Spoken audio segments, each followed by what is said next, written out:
आज हम आपको अपने लॉ चैनल जिसका नाम है लॉकुम में आपका स्वागत करते हैं। देखिए, जो इशू आज हम इस चैनल में डिस्कस करेंगे वो है एक सिविल केस है, जिसमें इशू इन्वॉल्व था कि एक आदमी ने 20 लाख रुपए कैश में दूसरे को दिए, ए ने बी को दिया ताकि वो उसे बस ट्रांसफर कर दे। उसकी बस जो बी के नाम पे थी, और बी के नाम पे नहीं थी, बी ने खरीदी थी लोन पे, और वो जिस कंपनी ने लोन दिया था उसके नाम पे थी, अभी लोन उसका चल रहा था। ठीक है, और ये 20 लाख का एक अग्रीमेंट भी हुआ था, रिटर्न अग्रीमेंट भी हुआ था। ठीक है, तो उसमें बी ने ए को बस दे तो दी, लेकिन थोड़े दिन बाद उस बस को वो अपनी दूसरी चाबी से अपने पास ले आया। तो ए ने कोर्ट में केस किया कि मुझे 20 लाख रुपए वापस दिए जाएं, क्योंकि मेरे को बस नहीं मिली। ठीक है, इसी इसी इसी ग्राउंड पे केस किया गया। ठीक है, ये जो बस था वो हायर परचेज अग्रीमेंट पे था, और 20 लाख कैश रिटर्न अग्रीमेंट में एडमिट भी थे।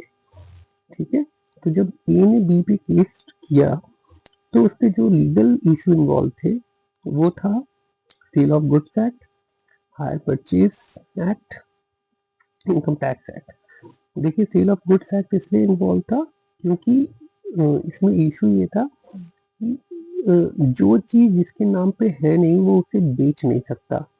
दूसरा, hire purchase agreement act, hire purchase act, तो ये जब तक पूरी किस्त जमा नहीं हो जाती, ओनरशिप और ट्रांसफर नहीं होता है।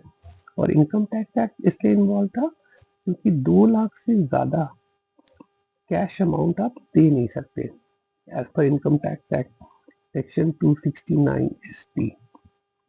ठीक है, इसी ग्राउंड पे तो जो ए ने बोला कि रिटर्न अग्रीमेंट है, उसने एडमिट किया है कि उसने 2 लाख रुपए कैश लिए हैं, तो बस क्यों नहीं ट्रांसफर करी? और एग्रीमेंट में लिखा भी हुआ था कि बस देनी है, और एग्रीमेंट में उसने बी ने अपने सिग्नेचर एडमिट भी किए हैं, यहाँ ये मेरे साइन है। ठीक है, कोर्ट ने क्या फैसला दिया? कोर्ट ने दिया कि एक तो जो गवाही थी वो गलत थी, इधर उधर हो रही थी, एडिशन हो रहा था, ऑल्टरेशन हो रहा था, और 20 लाख का जो कैश अमाउंट था वो इलीगल था, बिकॉज 2 लाख से ज्यादा तो आप ले ही नहीं सकते। और कोर्ट कोई भी ऐसा सबमिशन जिसमें ये कहा जाए कि 2 लाख से ज्यादा अमाउंट आपने कैश लिया है वो अगेंस्ट पब्लिक पॉलिसी होगा। आप इसको याद रखिए, पब्लिक पॉलिसी। तो जो भी ट्रांजैक्शन पब्लिक पॉलिसी के अगेंस्ट है तो वो एज पर कॉन्ट्रैक्ट एक्ट दैट कोर्ट के नॉट एक्सेप्ट दोज एग्रीमेंट्स।